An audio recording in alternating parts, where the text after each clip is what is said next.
Headlines प्रायोजक राम बंधू आचार, आपला टेस्ट पार्टनर। नांदेडच्या मुखेडमध्ये ढगफुटी सदृश पाऊस, गावांमध्ये पाणी शिरून अनेक संसार उद्ध्वस्त, तिघांचा मृत्यू तर पुराच्या पाण्यात अडकलेल्या गावकऱ्यांचं रेस्क्यू ऑपरेशन। मराठवाड्यात पावसामुळे 6 जणांचा मृत्यू, नांदेडमध्ये तिघांनी जीव गमावला, 5 ते 6 जण बेपत्ता, बीडमध्ये 2 तर हिंगोलीमध्ये एकाचा मृत्यू। मुंबईसाठी पुढचे 12 तास महत्त्वाचे, पावसाचा रेड अलर्ट, गरज असेल तरच घराबाहेर पडा, मुख्यमंत्र्यांचं आवाहन।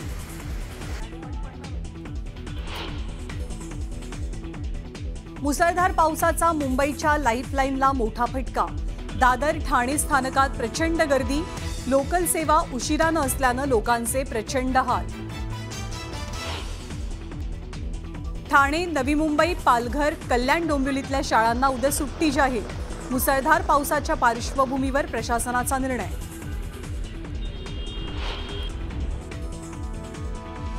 कल्याण डोंबिवलीतही पावसाचा जोर, कल्याण शीळ रोड पाण्याखाली तर कल्याण लोहमार्ग पोलीस स्थानक आणि डोंबिवलीच्या मानपाडा पोलीस स्थानकात पावसाचं पाणी। रत्नागिरीतील जगबुडी आणि नारंगी नदी धोक्याच्या पातळीवर, नारंगी नदीच्या पुराचं पाणी आसपासच्या शेतांमध्ये तर सिंधुदुर्गात गड नदीचं पाणी कणकवली मालवण राज्यमार्गावर।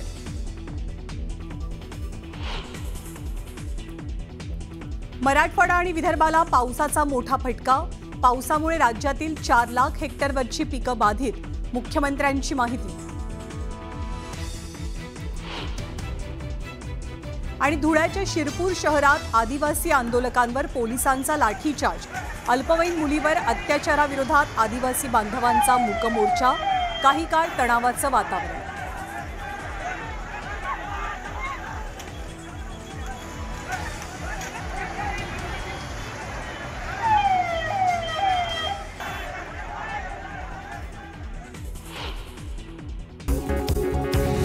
नमस्कार, मी फराह खान, तुम्ही बघताय महाराष्ट्राचा number 1 Marathi news channel news 18 Lokmat. आणि बुलेटिनच्या सुरुवातीला बातमी आहे पावसाची। गेल्या 3 दिवसांपासून पावसानं मुंबईसह राज्याला झोडपून काढलेला आहे। कोकण, उत्तर महाराष्ट्र, पश्चिम महाराष्ट्र आणि विदर्भामध्ये मुसळधार पाऊस बरसलाय। अनेक ठिकाणी शेतामध्ये पाणी साचलंय, पिकांना सर्वाधिक फटका बसलाय। तर मराठवाड्यामध्ये विशेषतः नांदेडमध्ये तर पावसानं थैमान घातलेला आहे। बातमीपत्राच्या सुरुवातीलाच आढावा घेऊयात राज्यभरातील पावसाचा। पाऊस वाढल्यामुळे ठिकठिकाणी पाणी साचू लागलेलं आहे, त्यामुळे सकाळच्या सत्रातील शाळा अर्ध्यातून सोडण्यात आली आहे। सायन भागामध्ये साचलेल्या पाण्यामध्ये एक स्कूल बस ही अडकली होती। बाहेर रस्ते हे पूर्णपणे पाण्याखाली गेले, त्यामुळे विद्यार्थ्यांना बाहेर पडता येईना। यावेळी देवदूत बनून मुंबई पोलीस या मुलांच्या मदतीला धावले। पोलिसांनी वेळीच सर्व मुलांना सुरक्षितपणे बाहेर काढले। तर दुसरीकडे किंग सर्कल जवळील गांधी मार्केट भागामध्ये मोठ्या प्रमाणामध्ये पाणी साचलं होतं। रस्ता पाण्याखाली गेला, त्यामुळे वाहतूक इकडची ठप्प झाली होती। तर घरामध्ये पाणी शिरल्यामुळे नागरिकांचं मोठं नुकसान झालं। आणि दुसरीकडे नांदेड जिल्ह्यातल्या मुखेडमध्ये ढगफुटीसारखा पाऊस झाला आहे, त्यामुळे मुखेडसह जिल्ह्यातील अनेक गावांमध्ये पूरस्थिती निर्माण झाली। त्यासोबतच लेंडी धरणाच्या पाणी पातळीमध्ये वाढ होत गेली आणि त्यामुळे अनेक गावांमध्ये पुराचं पाणी शिरलं। दरम्यान पुरात अडकलेल्या जे लोक आहेत त्यांना बाहेर काढण्यासाठी रेस्क्यू ऑपरेशन सुरू करण्यात आलं आहे। त्याचे अपडेट आपल्याला घ्यायचे आहेत। याशिवाय मुखेड तालुक्यातील इटियागड इथं पुराच्या पाण्यामध्ये कार अडकलेली होती आणि यावेळी स्थानिकांच्या मदतीनं ट्रॅक्टरच्या सहाय्यानं कार पुराच्या पाण्यातून बाहेर काढण्यात आलेली आहे। तर नांदेडच्या इसापूर धरणातून पाण्याचा विसर्ग सुरूच आहे, त्यामुळे पैनगंगा नदीला पूर आलाय। त्यामुळे नदीवरील सहस्रकुंड धबधब्यानं रौद्र रूप धारण केलेलं आहे। आणि दुसरीकडे हिंगोली आणि वाशिम जिल्ह्याच्या सीमेवरून वाहणाऱ्या पैनगंगा नदीला मोठा पूर आलेला आहे। या पुराचं पाणी अनेक शेतांमध्ये घुसलंय आणि त्यामुळे शेतीचं नुकसान झालं आहे। तर कोल्हापुरात झालेल्या मुसळधार पावसामुळे राधानगरी धरण हे भरलेलं आहे आणि धरणाचे 7ही स्वयंचलित दरवाजे उघडण्यात आले। धरणातून मोठ्या प्रमाणामध्ये विसर्ग सुरू आहे, त्यामुळे जिल्ह्यातील 19 बंधारे पाण्याखाली गेले।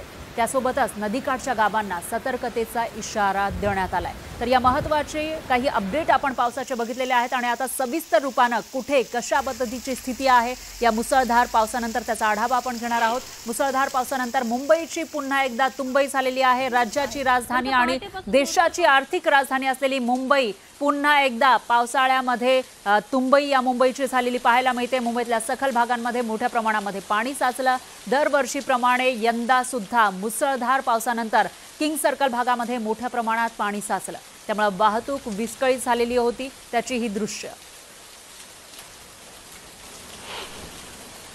तर तिकडे सायन भागात सुद्धा मोठ्या प्रमाणामध्ये रस्त्यावर पाणी साचलं। गुडघाभर पाणी साचल्यामुळे वाहतुकीचा वेग मंदावला। पाण्यातून वाट काढताना बाईक चालकांना चांगलीच कसरत करावी लागलेली आहे, कारण गुडघाभर पाणी रस्त्यावर होतं आणि त्याच पाण्यातून बाईक चालवावी लागत होती। तर इकडे वडाळ्यामध्ये रस्त्यावर कमरेपर्यंत पाणी साचलं होतं। अनेकांच्या घरामध्ये सुद्धा पाणी शिरलं, त्यामुळे मोठं नुकसान झालं। तर कमरे एवढ्या पाण्यातून जाताना मुंबईकरांचे प्रचंड हाल झाले। आणि अंधेरीमध्ये अनेक ठिकाणी पाणी साचलं होतं। अंधेरी पश्चिमेतील वीरा देसाई रस्ता हा पाण्याखाली गेला होता। रस्त्यावर गुडघ्यापर्यंत पाणी साचलं, त्यामुळे वाहन चालकांसह पायी जाणाऱ्या मुंबईकरांचे सुद्धा प्रचंड हाल झाले। त्यावेळची ही दृश्य आपण बघू शकतो। या ठिकाणी जेव्हा लोक चालतायत त्यांच्या कमरेपर्यंत पाणी साचल्याचं आपल्याला दिसतंय आणि त्याच पाण्यातून हे लोक पुढे जाताना दिसून येत आहेत। दरम्यान किंग सर्कल आणि गांधी मार्केट जवळ रस्त्यावर साचलेल्या पाण्यामध्ये बस आणि कार अडकलेली होती। तेव्हाची ही दृश्य आपण बघू शकतोय, कारण या ठिकाणी सगळीकडे आपल्याला पाणीच पाणी दिसतंय आणि त्यामध्ये ही एक कार अडकलेली आहे, बस या ठिकाणी अडकलेली आहे, कारण पाणी एवढं मोठ्या प्रमाणामध्ये साचलंय की त्यातून आता पुढे जाता येईना आणि त्यानंतर ही बस कार या ठिकाणी अडकली। त्यामुळे काही काळ वाहतूक कोंडी झाल्याचं सुद्धा आपल्याला दिसून येतंय। तर दुसरीकडे माटुंग्यामध्ये गांधी मार्केटसह आसपासच्या भागामध्ये मोठ्या प्रमाणात पाणी साचलं। त्यासोबतच रेल्वे रुळावर सुद्धा पाणी साचलं, त्यामुळे रस्ते वाहतुकीसह रेल्वे वाहतुकीचा खोळंबा झाल्याचं पाहायला मिळालं।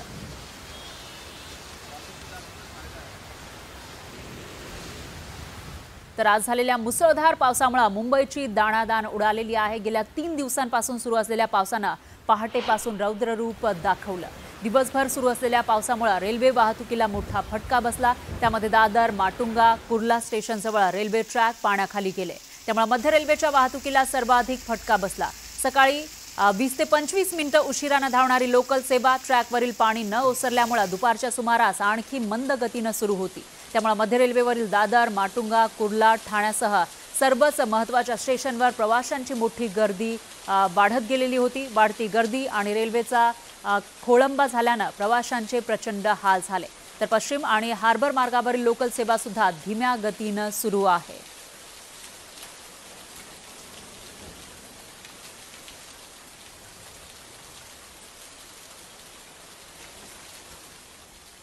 दरम्यान ठाणे स्टेशनमध्ये रेल्वे प्रवाशांची तुफान गर्दी पाहायला मिळाली। मध्य रेल्वे लोकल सेवा 10 मिनिटं उशिराने धावतीये, तर सकाळी कामाला जाण्यासाठी निघालेले चाकरमानी आता घरी जायला निघतायत। त्यामुळे ठाणे स्टेशनमध्ये प्रचंड गर्दी आपल्याला पाहायला मिळते। रेल्वे प्रवाशांची ही गर्दी वाढलेली आहे। त्यामध्ये विशेषतः प्लॅटफॉर्म नंबर 2, 3, 5 या प्लॅटफॉर्मवर कसारा आणि कर्जतच्या दिशेने जाणाऱ्या लोकल ट्रेन पकडण्यासाठी प्रवाशांची प्रचंड गर्दी झाली आहे।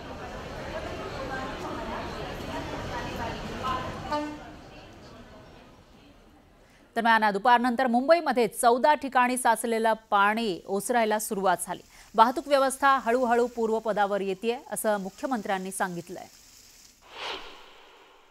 एकूण 14 ठिकाणी वॉटर लॉगिंग झालेलं आहे, ज्यापैकी 2च ठिकाणी ट्रॅफिक पूर्णपणे थांबवावं लागलं। बाकी ठिकाणचं ट्रॅफिक चाललेलं आहे, अर्थात ट्रॅफिक पूर्ण मुंबईमध्ये स्लो झालेला आहे, पण ट्रॅफिक असा कुठेही पूर्णपणे थांबलेला नाही।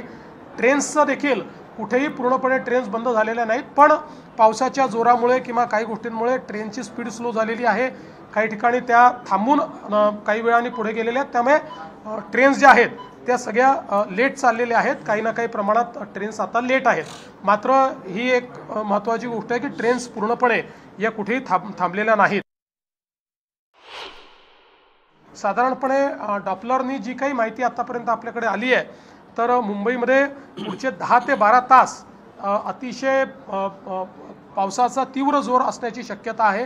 रेड अलर्ट देखील मुंबईला मिळालेला आहे आज आपण सकाळचं सत्र तर नव्हतं पण दुपारच्या सत्रामध्ये शाळांना सुट्टी दिलेली आहे आणि मंत्रालयात वगैरे देखील आपण हे सांगतोय की दुपारी लवकर 4 वाजेनंतर लोकांना निघून जायची परवानगी जी आहे ती आपण या ठिकाणी देतो आहोत, कारण ही जशी जशी इंटेन्सिटी वाढेल तसं तसं लोकांना किंवा कर्मचाऱ्यांनाही जाण्याकरता अडचणी होतील।